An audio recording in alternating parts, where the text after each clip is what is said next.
اشرف علی تھانوی کا ترجمہ، ابو الاعلی مودودی کا ترجمہ، اسی طرح دوسرے دیوبندی نجدیوں کے ترجمہ اٹھا کر دیکھ لیجئے۔ قرآن کریم کی آیت اللہ نے فرمایا لئن اشرکت لیحبطن عملک۔ ظاہری ترجمہ ان لوگوں نے کر دیا کہ اے نبی اگر آپ شرک کریں گے تو اللہ آپ کے اعمال برباد کر دے گا۔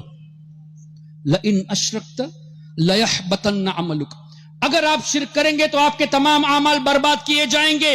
یہ نجدیوں نے ترجمہ کیا، دیوبندیوں نے ترجمہ کیا، لیکن اعلی حضرت امام اہل سنت نے ترجمہ فرمایا اے سننے والے، اے میرے نبی کے ذریعے اس بات کو سننے والے، اے سننے والے، تم اگر شرک کرو گے تو تمہارے اعمال برباد کیے جائیں گے۔ حضور سے خطاب نہیں، بظاہر خطاب حضور سے، لیکن پیغام امت کو۔ اس آیت کی ترجمے میں اعلی حضرت نے یہ جو اے سننے والے فرمایا اپنی طرف سے نہیں، بلکہ مفسرون نے فرمایا ایھا السامع، اے سننے والے کے لفظ یہ تفسیر میں موجود ہے۔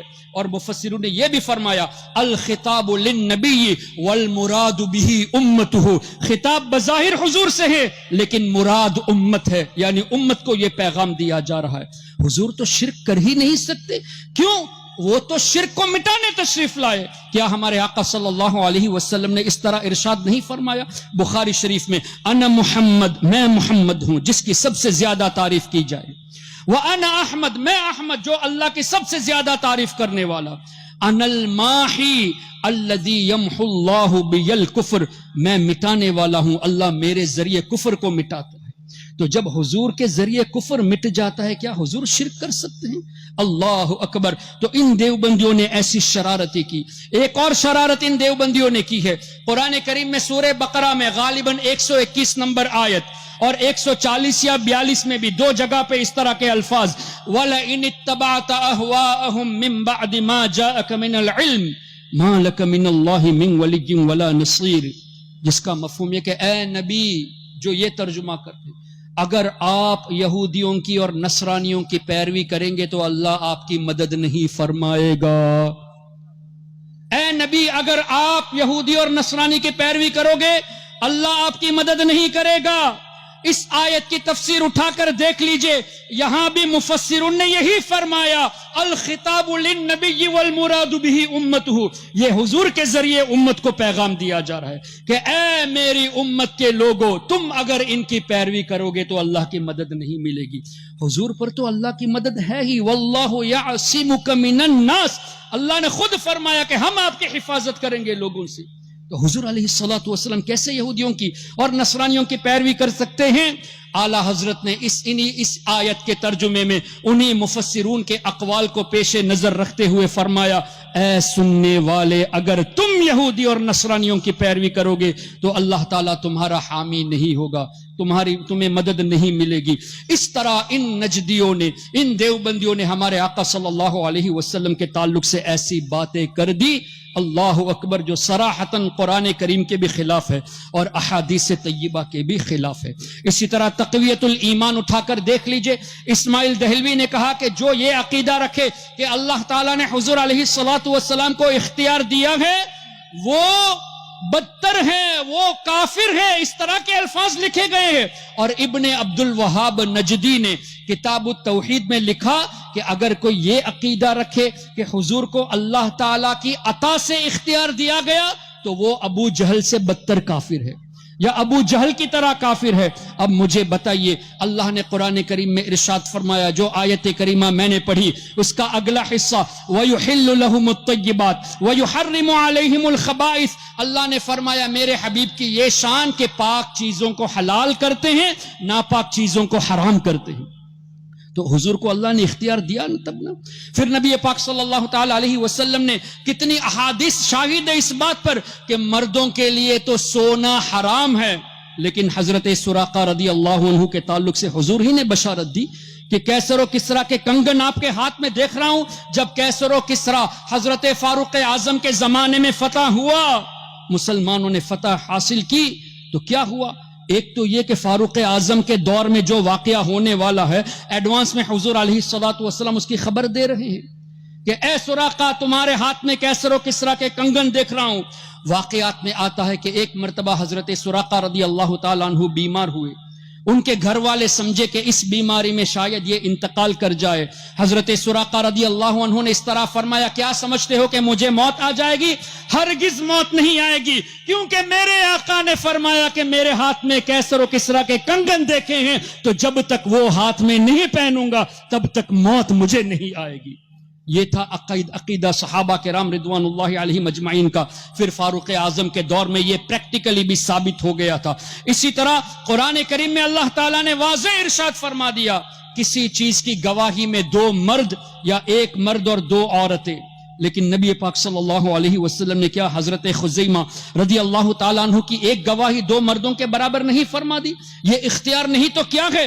یہ تو احادیث سے ثابت ہے, قرآن سے ثابت ہے. اس کے باوجود بھی ابن عبد الوہاب نجدی نے لکھا کہ اگر کوئی یہ عقیدہ رکھے کہ اللہ کی عطا سے حضور علیہ السلام اختیار رکھتے ہیں تو ابو جہل جیسا کافر ہے, معاذ اللہ رب العالمین.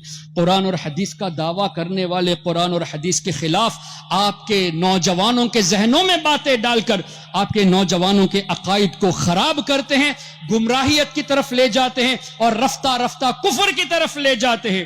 اسی طرح جب اللہ نے ارشاد فرما دیا انا ارسلنا شاہدہ, کیا اللہ تعالیٰ اپنے اس وعدے میں سچا نہیں ہے کہ اے حبیب ہم نے آپ کو شاہد بنا کر بھیجا؟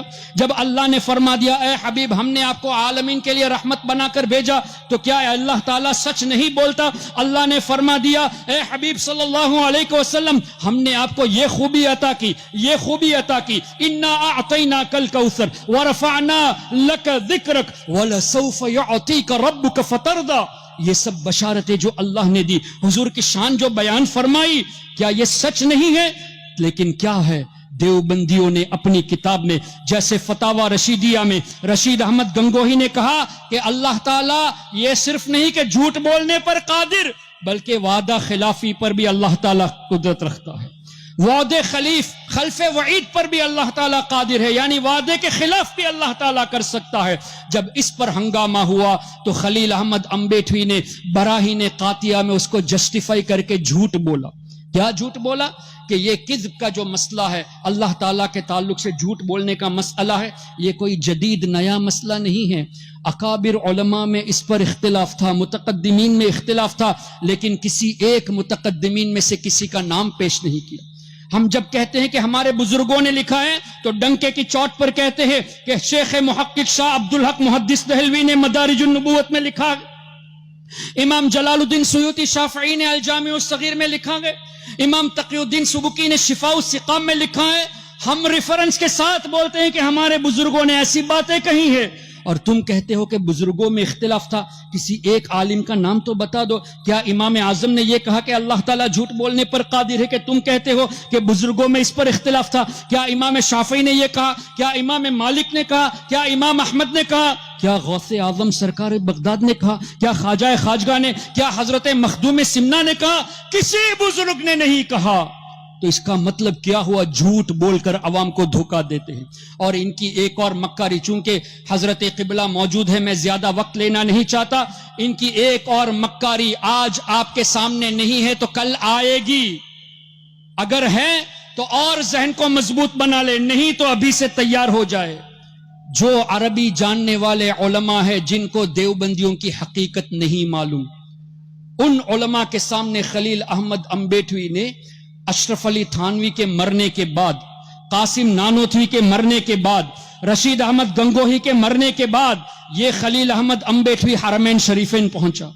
اور وہ دور تھا کہ ان چاروں پر جو کفر کا فتویٰ دیا گیا تھا اکابرین دیوبند پر, جن علماء نے کفر کا فتویٰ دیا تھا ان تمام علماء دنیا سے پردہ کر چکے تھے.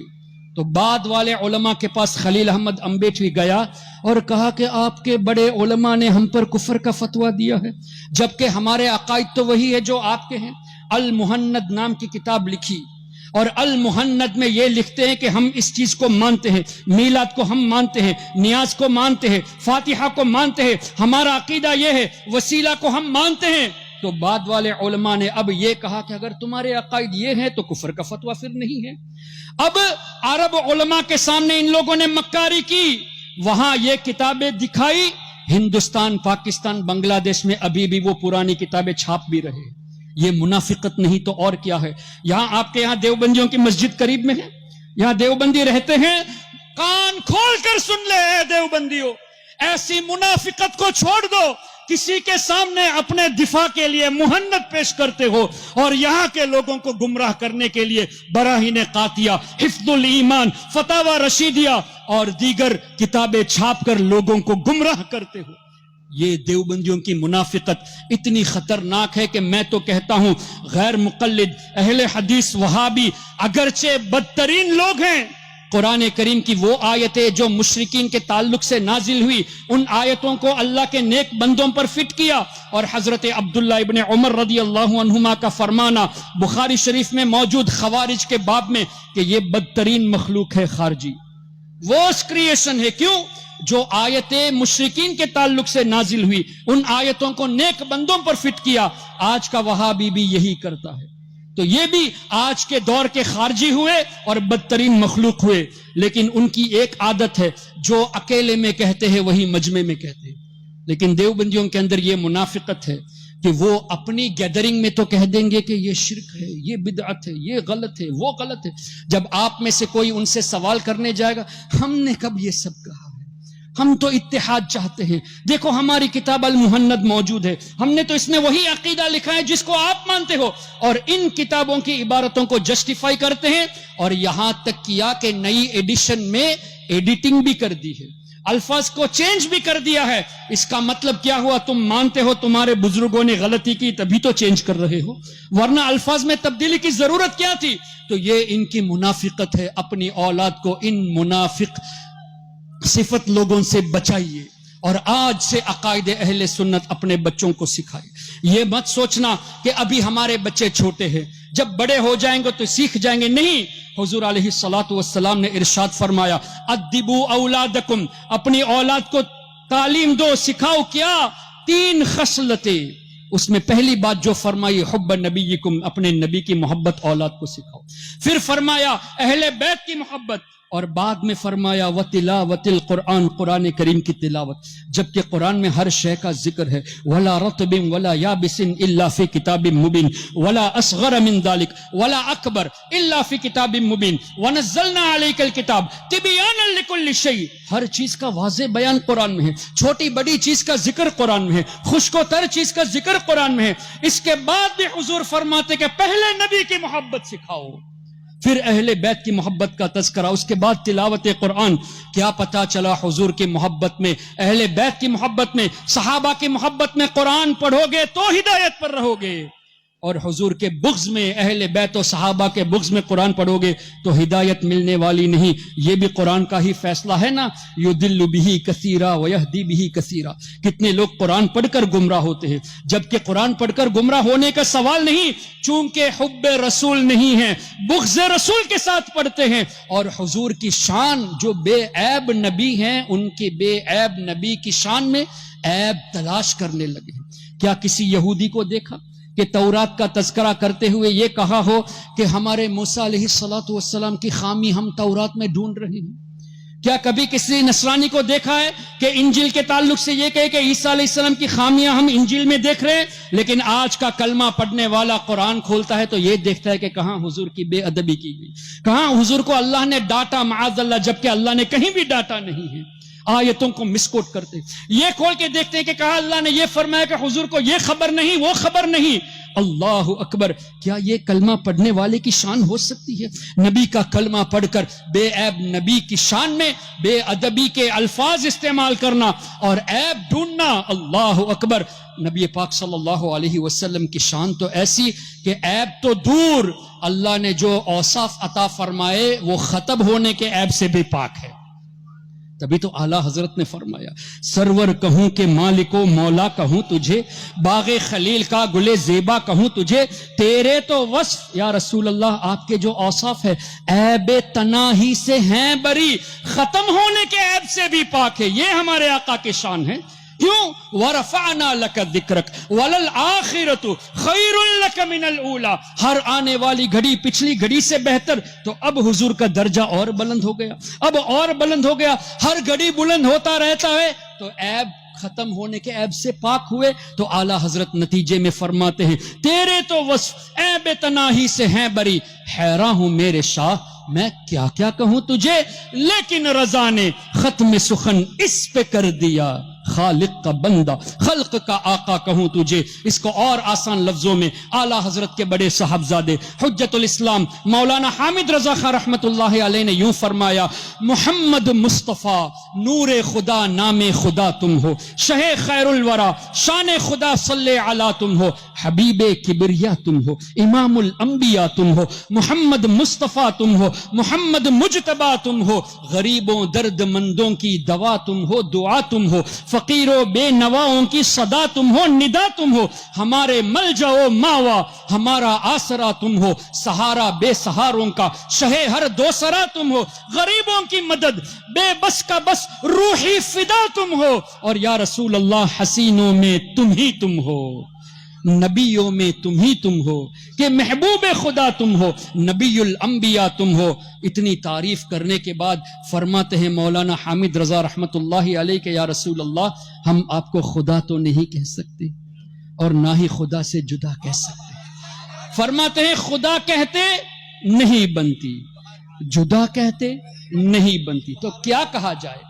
خدا کہتے نہیں بنتی، جدا کہتے نہیں بنتی، ارے خدا پر اس کو چھوڑا ہے، وہی جانے کہ کیا تم ہو۔ اللہ کے سوا آپ کو کوئی جان ہی نہیں سکتا یا رسول اللہ صلی اللہ علیہ وسلم۔